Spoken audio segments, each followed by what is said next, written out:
When I was young, my family lived overseas. I lived in Indonesia for a few years. And my mother, she didn't have the money to send me where all the American kids went to school. But she thought it was important for me to keep up with an American education. So she decided to teach me extra lessons herself, Monday through Friday. But because she had to go to work, the only time she could do it was at 4:30 in the morning. But whenever I'd complain, my mother would just give me one of those looks and she'd say, "This is no picnic for me either, Buster." So I know that some of you are still adjusting to being back at school, but I'm here today because I have something important to discuss with you. My father left my family when I was 2 years old, and I was raised by a single mom who had to work and who struggled at times to pay the bills and wasn't always able to give us the things that other kids had. There were times when I missed having a father in my life. There were times when I was lonely and I felt like I didn't fit in. So I wasn't always as focused as I should have been on school. And I did some things that I'm not proud of. And I got in more trouble than I should have. And my life could have easily taken a turn for the worse. But I was lucky. I got a lot of second chances. And I had the opportunity to go to college and law school and follow my dreams. My wife, our First Lady, Michelle Obama, she has a similar story. Neither of her parents had gone to college, and they didn't have a lot of money. But they worked hard, and she worked hard so that she could go to the best schools in this country. Some of you might not have those advantages. Maybe you don't have adults in your life who give you the support that you need. Maybe someone in your family has lost their job, and there's not enough money to go around. Maybe you live in a neighborhood where you don't feel safe, or have friends who are pressuring you to do things you know aren't right. Maybe you could be a great writer, maybe even good enough to write a book or articles in a newspaper, but you might not know it until you write that English class paper that's assigned to you. Maybe you could be an innovator or an inventor, maybe even good enough to come up with the next iPhone or the new medicine or vaccine, but you might not know it until you do your project for your science class. Maybe you could be a mayor or a senator or a Supreme Court justice, but you might not know that until you join student government or the debate team. And no matter what, for it and work for it and learn for it. And this isn't just important for your own life and your own future. What you make of your education will decide nothing less than the future of this country. The future of America depends on you. What you're learning in school today will determine whether we as a nation can meet our greatest challenges in the future. You'll need the knowledge and problem-solving skills you learn in science and math to cure diseases like cancer and AIDS, and to develop new energy technologies and protect our environment. You'll need the insights and critical thinking skills you gain in history and social studies to fight poverty and homelessness, crime and discrimination, and make our nation more fair and more free. You'll need the creativity and ingenuity you develop in all your classes to build new companies that will create new jobs and boost our economy. We need every single one of you to develop your talents and your skills and your intellect so you can help us old folks solve our most difficult problems.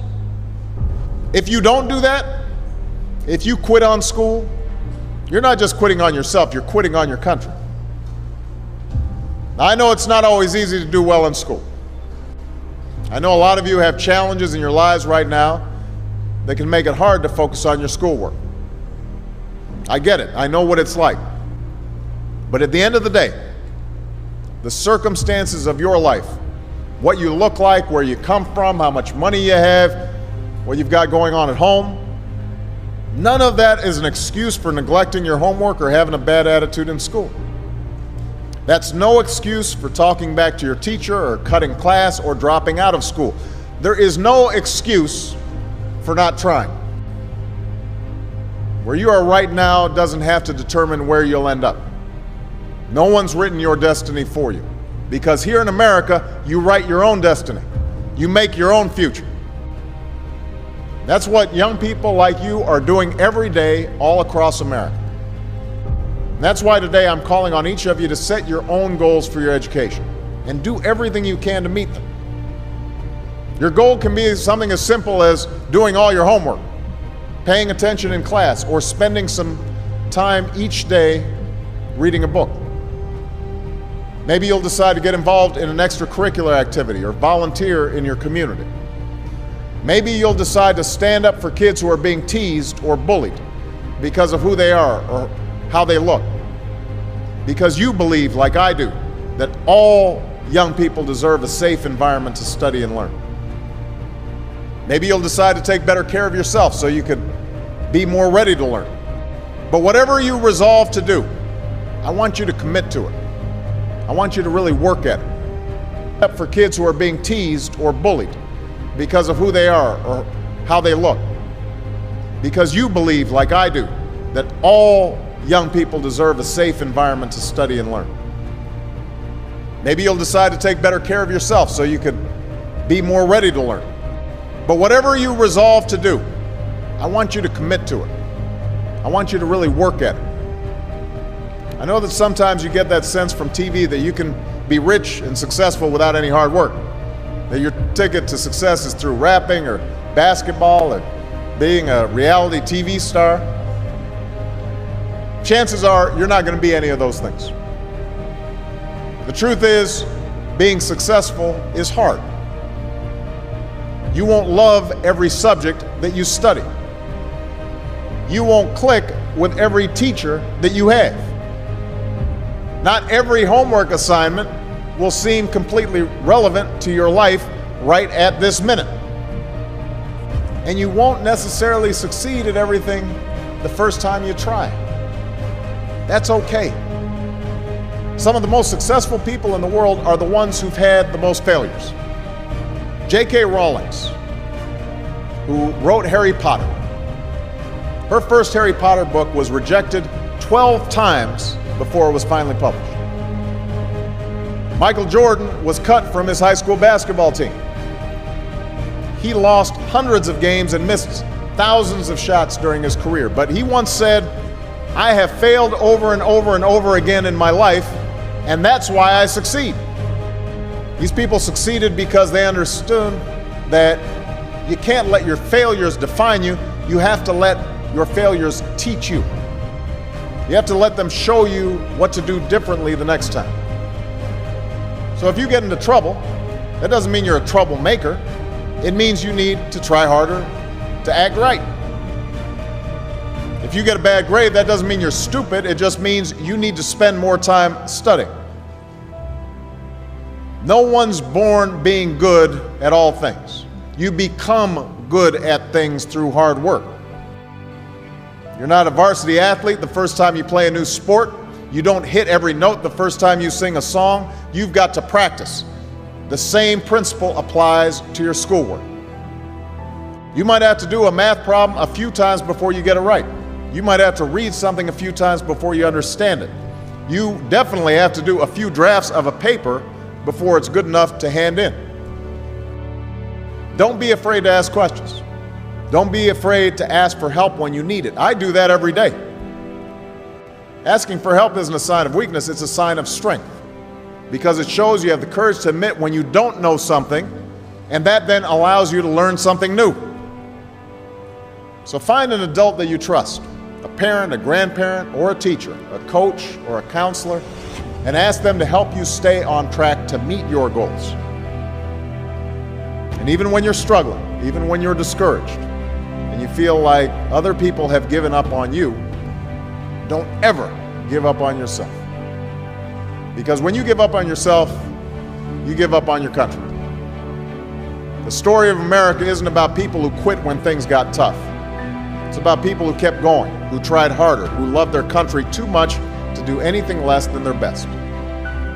It's the story of students who sat where you sit 250 years ago and went on to wage a revolution, and they founded this nation. Young people. Students who sat where you sit 75 years ago, who overcame a depression and won a world war, who fought for civil rights and put a man on the moon. Students who sat where you sit 20 years ago, who founded Google and Twitter and Facebook and change the way we communicate with each other. So today, I want to ask all of you, what's your contribution going to be? What problems are you going to solve? What discoveries will you make?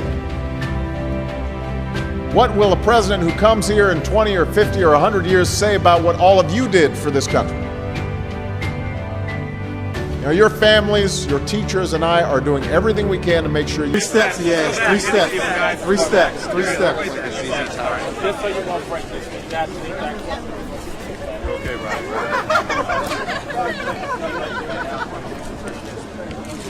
Stand right there for a minute. We're going to cut it off right here.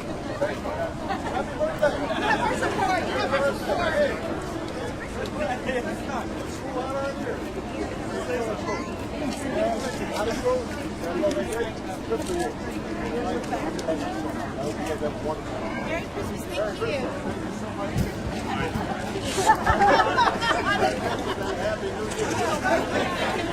you. Thank you so much. Hey, how's it? Thank you. It's a great weekend. I love what you do. Appreciate it. Thank you so much. Thank you. Happy holidays. Happy holidays. Thank you so much. Thank you. Thank you. Thank you, guys. Thank you, guys. Merry Christmas. Happy holidays. Thank you so much. Merry Christmas to you. Sienna. Hey, Sienna, how are you? That's a pretty blouse. You look pretty good. Hey, guys, you can call on me. Come on over here. Come on. These guys, they were with me at the mall. There you go.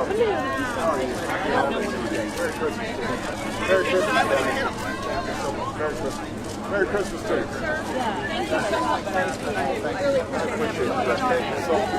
Thank you. Thank you, guys. Thank you, guys. Appreciate it. Thank you, guys. All right, have fun, everybody.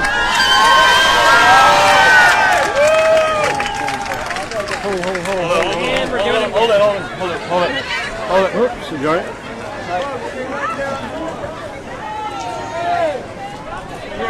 Hold it on. On the side. Excuse me. Oh, okay.